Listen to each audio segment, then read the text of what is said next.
अस्सलाम वालेकुम स्टूडेंट्स, मैं हूं रिजवान अली और आप देख रहे हैं यूट्यूब चैनल पीएमसीबी अकेडमी। तो चलते हम अपने नेक्स्ट एमसीक्यूज़ की तरफ। जैसे कि आप लोग जानते हैं कि हमारी 5000 फिजिक्स की एमसीक्यू सीरीज स्टार्ट है एमडी कैट के लिए। तो उसी सिलसिले में हमारा आज का हमारा फर्स्ट एमसीक्यूज़ है वो है जी a change in position of the body. जब भी बॉडी के पोजीशन में चेंज आता है, ऑफ कोर्स जब चेंज आता है तो वो इनिशियल से फाइनल की तरफ आता है, from its initial position to final position. उस चेंज को हम क्या बोलते हैं? क्या उस चेंज को रिलेटिव मोशन बोलते हैं, डिस्प्लेसमेंट बोलते हैं, डिस्टेंस बोलते हैं या एक्सेलरेशन बोलते हैं? भाई उस चेंज को हम डिस्प्लेसमेंट बोलते हैं। ये एक नई डेफिनेशन आ गई आपके पास डिस्प्लेसमेंट की। तो डिस्प्लेसमेंट दरअसल क्या होता है? चेंज इन पोजीशन होता है। आपने थर्ड चैप्टर में इसको डिस्कस किया होगा, तो ये भी डेफिनेशन कर सकते हैं। और बाकी डेफिनेशन आपको पता ही होगा, the shortest distance between two points, वो भी डेफिनेशन वैलिड है। Question number 2, the magnitude of the displacement is a line from its initial position to final position.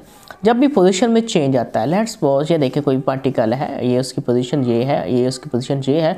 जो भी चेंज हम फाइंड करते हैं वो बिल्कुल एक स्ट्रेट लाइन में फाइंड करते हैं, साथ में एरो लगा देते हैं। एरो उसकी डायरेक्शन बताता है, जो स्ट्रेट लाइन होती है वो उसका मैग्नीट्यूड बताता है। तो वो यहाँ से यही पूछ रहा है कि भाई उसका मैग्नीट्यूड कौन सी लाइन बताएगी, स्ट्रेट लाइन, कर्व लाइन, या कभी स्ट्रेट हो सकती है कभी कर्व हो सकती है। भाई याद रखिएगा, डिस्प्लेसमेंट का मैग्नीट्यूड हमेशा स्ट्रेट लाइन होता है, कभी भी कर्व नहीं हो सकता, क्योंकि उसके साथ उसने अपने साथ डायरेक्शन रिप्रेजेंट करनी है। अगर ये कर्व्ड होता तो फिर इसकी कोई खास डायरेक्शन नहीं होती, यहाँ पे कुछ और डायरेक्शन है, यहाँ पे कुछ और है, तो फिर ये डिस्प्लेसमेंट नहीं हो सकता। ये डिस्टेंस हो सकता है लेकिन डिस्प्लेसमेंट नहीं है। डिस्प्लेसमेंट का मैग्नीट्यूड हमेशा स्ट्रेट पॉइंट होता है। आपका ऑप्शन ए करेक्ट है। Next question, the displacement coincides with the path of the motion when a body moves in। आपसे ये पूछ रहा है कि भाई डिस्प्लेसमेंट और डिस्टेंस कभी एक जैसे भी हो सकते हैं या नहीं हो सकते?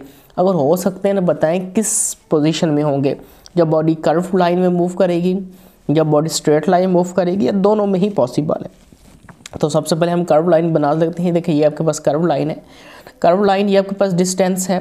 डिस्प्लेसमेंट क्या होगा? ये इन दो पॉइंट्स को मिला दें, ये स्ट्रेट लाइन वाला डिस्प्लेसमेंट है और ये वाला आपके पास क्या है? डिस्टेंस है। ये डिस्टेंस और ये आपके पास क्या है? डिस्प्लेसमेंट। सॉरी, डिस्टेंस को हम ऐसे रिप्रेजेंट कर लेते हैं, ये आपका डिस्टेंस और ये आपके पास क्या हो गया जी? डिस्प्लेसमेंट हो गया।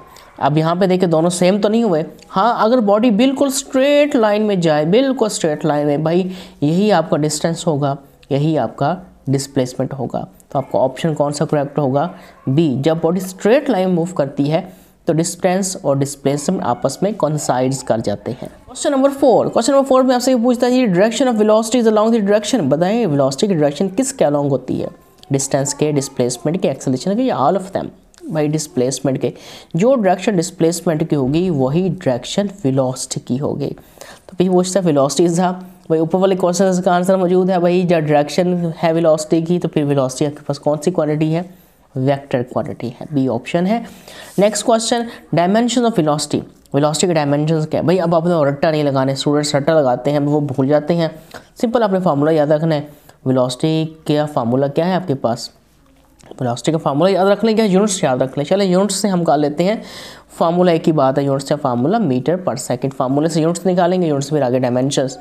अब मीटर के लिए एल इस्तेमाल करते हैं, सेकंड के लिए टी इस्तेमाल करते हैं, तो एल पर टी, जो कि आपका ऑप्शन सी करेक्ट है। चलिए, if D is the displacement of the body in time T, अगर टी टाइम में बॉडी कितना डिस्प्लेसमेंट कवर करती है? डी। Then average velocity. फिर एवरेज वेलोसिटी का फार्मूला कौन सा होगा? भाई यहाँ पे सिर्फ वेलोसिटी का एक ही फार्मूला मुझे नज़र आ रहा है, वो आपके पास है जी v is equal to D over T. आपको ऐसा लग रहा होगा जैसे ये दो ऑप्शन सेम हैं। भाई ये दो ऑप्शन सेम नहीं है। देखिए यहाँ पे उन्होंने डी को लाइट करेक्टर में लिखा हुआ है। जो लाइट करेक्टर में होता है वो डिस्प्लेसमेंट नहीं होता, डिस्प्लेसमेंट वेक्टर होता है, और वेक्टर को मोटा करके लिखा जाता है बोल्ड फेस करेक्टर में, इसलिए ये ऑप्शन आपका गलत है। तो आपका ऑप्शन डी ही करेक्ट होगा, क्योंकि इधर डिस्प्लेसमेंट को बोल्ड फेस करेक्टर में लिखा हुआ है, डिस्प्लेसमेंट वेक्टर क्वांटिटी है और टाइम आपके पास स्केलर है। Displacement by scalar is equal to average velocity. Question number 8, when we consider the average velocity of a body, जब हम किसी भी बॉडी की एवरेज वेलोसिटी के बारे में बात कर रहे होते हैं तो बॉडी फिर क्या स्ट्रेट लाइन में मूव कर रही होती है, क्या कर्व पाथ में मूव कर रही होती है, या स्ट्रेट पार्ट भी हो सकता है, कर्व पाथ भी हो सकता है? भाई दोनों हो सकते हैं। इस दफ़ा आपको ऑप्शन क्या है? सी है, क्योंकि हम एवरेज वेलोसिटी तब लेते हैं कभी जब वेलोसिटी ज़्यादा हो रही हो या कम हो जाए, फिर ज़्यादा हो जाए, फिर कम हो जाए, तब हम डिसाइड नहीं कर पाते कि भाई हम कौन सी वेलोसिटी बताएं। फिर हम कहते हैं भाई ये जो वेलोसिटीज़ हैं, कभी पहले 5 मिनट में ये वेलोसिटी थी, फिर अगले में ये थी, फिर अगले में ये थी, आप इनकी एवरेज निकालो, आपको आंसर मिल जाएगा। तो इस केस में हम ऑप्शन सी लेंगे। तो ये आपका करेक्ट आंसर है। तो यहाँ पर हम अपनी वीडियो को ख़त्म करते हैं। तो इंशाल्लाह नेक्स्ट वीडियोस अपलोड होती रहेंगी। साथ में बायो की वीडियोस भी बहुत जल्द अपलोड होने वाली हैं। डेली बेसिस पे कोशिश करूँगा 3 से 4 वीडियोस अपलोड करूँ। तो पहले मैं बिल्कुल ही बेसिक लेवल पे बहुत ही आसान MCQs करवाऊँगा, फिर इंशाल्लाह आहिस्ता आहिस्ता हम कम्प्लेक्स की तरफ भी आएंगे। आप ये ना समझिएगा कि सर बहुत ही ईजी MCQs करवा रहे हैं, क्योंकि कुछ स्टूडेंट्स ऐसे हैं जिनको इन बेसिक चीज़ों का भी पता नहीं होता। इसलिए हम बेसिक लेवल से स्टार्ट करेंगे और बहुत ही कम्प्लेक्स लेवल तक जाएंगे। तो इंशाल्लाह आप लोगों के तमाम कंसेप्ट्स क्लियर होंगे। तो अपना बहुत ज़रा ख्याल रखिएगा, मुझे अपनी दुआ में याद रखिएगा। अल्लाह हाफिज़, टेक केयर।